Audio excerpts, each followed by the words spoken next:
मुसलमानों पर जुल्म किए जा रहे हैं और उनके हुकूक को दबाया जा रहा है।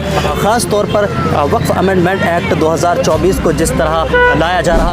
सर हमने तो साइट निकाली पड़ी है। ये मुसलमानों के जितने भी काम हैं उसके पीछे हाथ धो के पड़ गई। ऐसा है जी, देखो हमें सरकार पे कोई भरोसा नहीं है भाई, हम इससे राज़ी नहीं है जो वक़्फ़ की ज़मीन ली जावे। सलाम आदाब, उम्मीद है आप सभी दोस्त बिल्कुल ठीक होंगे। आज रमज़ानुल मुबारक का आखिरी जुमा है और इस जुमे के दिन एक जमीयत उलमाए हिंद की तरफ से एक पैगाम दिया गया था कि पैगाम ये था कि सभी लोग आज जुमा की नमाज़ काली पट्टी बांधकर बाजू पर नमाज अदा करेंगे और इस तरह यहाँ आज आखिरी रमज़ान मुबारक के आखिरी जुमे की नमाज अदा की गई, जिसका मकसद और मतलब ये था कि हिंदुस्तान में जिस तरह से मुसलमानों पर जुल्म किए जा रहे हैं और उनके हुकूक को दबाया जा रहा है। ख़ास तौर पर वक्फ अमेंडमेंट एक्ट 2024 को जिस तरह लाया जा रहा था, मुसलमानों का कहना था कि वो मुसलमानों की जो जायदाद है, वक्फ की जो ज़मीन और जायदाद है, उस पर एक साजिश के तहत और एक पॉलिटिकली प्रोपगंडा के तहत उस पर कब्ज़ा करना और एक साजिश के तहत उस पर कब्ज़ा करना चाहती है हुकूमत। कोशिश करेंगे। जमीयत उलमा हिंद का पैगाम था कि लोग जुमा की नमाज काली पट्टी बांधकर अदा करेंगे, लेकिन उस पर अमल होता हुआ नज़र नहीं आया। क्या वजह थी? यहाँ के लोगों ने जी उस बात पे कोई अमल ही नहीं करा, सब ऐसे ही आ गए जी जुमा पढ़ने के लिए। कुछ को इनको लेट पता लगा था, कुछ पता कम, इनको थोड़े अभी पता। लोगों तक ऐलान एक प्रॉपर तरीके से नहीं पहुंच पाया और पैगाम लोगों तक नहीं पहुंच पाया। एक ये वजह रही थी उसके पीछे की, इससे जो वक्फ की जो ज़मीन है, मुसलमानों की जो जायदाद है, वक्फ की जो ज़मीन है, उस पर मुसलमानों का कहना है कि उस पर कब्ज़ा करना चाहती है हुकूमत। क्या लगता है? गलत कर रही है, मुसलमानों का हक छीन के नहीं वाल दे रही है, सरकार अपना कब्जा में ले रही है, मुसलमानों का हक छीन रही है। हुकूमत कब्ज़ा और कंट्रोल करना चाहती है, लोगों का कहना है। जी, कुछ कहना चाहेंगे? जैसे जमीयत उलमा हिंद की तरफ से अभी एक पैगाम दिया गया था कि सभी लोग रमज़ान मुबारक इस आखिरी जुमा को नमाज जुमा काली पट्टी बांधकर अदा करेंगे, तो उससे ताल्लुक़ से कुछ कहना चाहेंगे आप? सर देखो, जो भी सरकार जो कानून बना रहे हैं ये गलत बनाया है। इसका ये है कि राजनीतिक करना कि इनको जो मुसलमानों की प्रॉपर्टी है इसको वक्फ के बोर्ड को अपने कब्जे में लिया जाए। जमीयत उलमा हिंद की तरफ से पैगाम दिया गया था कि सभी लोग नमाज जुमा काली पट्टी बांधकर अदा करेंगे, लेकिन उस पर अमल होता हुआ नज़र नहीं आया।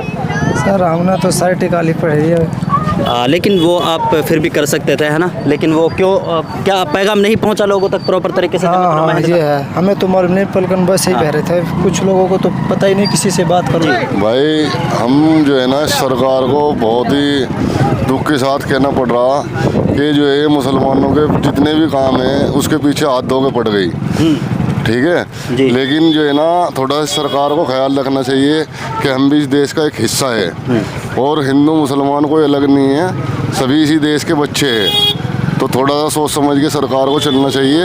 वक्फ अमेंडमेंट एक्ट 2024 जैसे कानून को लागू करना चाहती है हुकूमत, उसका दावा है कि इस कानून के तहत जो वक्फ की ज़मीन और जायदाद है उसको सिक्योर किया जाएगा। क्या लगता है? ऐसा है जी, देखो हमें सरकार पे कोई भरोसा नहीं है। हम तो देखते आ रहे, बाबरी मस्जिद देख लो, चाहे हमारी या ज्ञान वापी देख लो, कहीं से भी देख लो तुम उठा के, हमें सरकार पे कोई भरोसा नहीं है, ना ही इस सरकार की प्रशासन पे।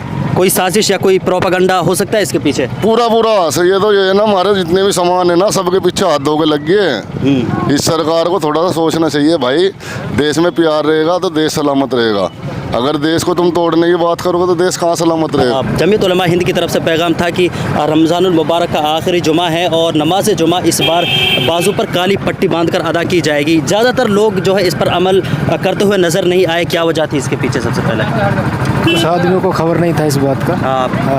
बस से हुकूमत जिस तरह से वक्फ अमेंडमेंट एक्ट 2024 लागू करना चाहती है, क्या लगता है उसके पीछे क्या कोई साजिश या कोई प्रोपेगेंडा हो सकता है? भाई वो साजिश तो है ही है उसमें, और फिर क्या नाम है, हम इससे बिल्कुल भी नहीं राज़ी नहीं हैं। और वक़्फ़ की ज़मीन तो बहुत है, खुदा के पास भी बहुत ज़्यादा ज़मीन है, लेकिन मुसलमानों के पास क्यों ले जा रही है ज़मीन? लेकिन हुकूमत कह रही है कि हम इस कानून के तहत जो है जो वक़्फ़ की ज़मीन और जायदाद उससे सिक्योर करना चाहते हैं, उसकी हिफाजत करना चाहते हैं। नहीं देखो, हिफाजत अब जो वक़्फ़ की ज़मीन है वो उसकी हिफाजत मुसलमान कर तो रहे हैं, कोई उसमें कोई गलत चीज़ तो इस्तेमाल नहीं कर रहे, उसमें कोई गलत चीज़ नहीं बना रहे उस जगह में। मदरसे, मसाजिद, मकातिब यही चीज़ बन रही हैं उसमें। क्या पैगाम देना चाहोगे हुकूमत हिंद को? भाई हम इससे राज़ी नहीं है। जो वक़्फ़ ज़मीन ली जावे, जो है वो अच्छी जगह इस्तेमाल की जावे। जो मुसलमान भाई जो कर रहे हैं वही ठीक है। वो मुसलमानों का हक है ना? हाँ, वो मुसलमानों का हक है और अपना हक पे हम रहेंगे इंशाअल्लाह। हाँ, आप देख सकते हैं कि लोग जिस तरह से हुकूमत ये वक्फ अमेंडमेंट एक्ट 2024 जो लागू करना चाहती है, लोग उससे इत्तेफाक नहीं रखते, उससे एग्री नहीं करते लोग और उसके बिल्कुल ख़िलाफ़ हैं। और इसीलिए आप देख सकते हैं कि बाजुओं पर काली पट्टी बांध कर लोग इस तरह से एहतजाज करते हुए कुछ लोग नज़र आए और कुछ लोग ज़्यादातर यहाँ इस पर अमल करते हुए नज़र नहीं आए।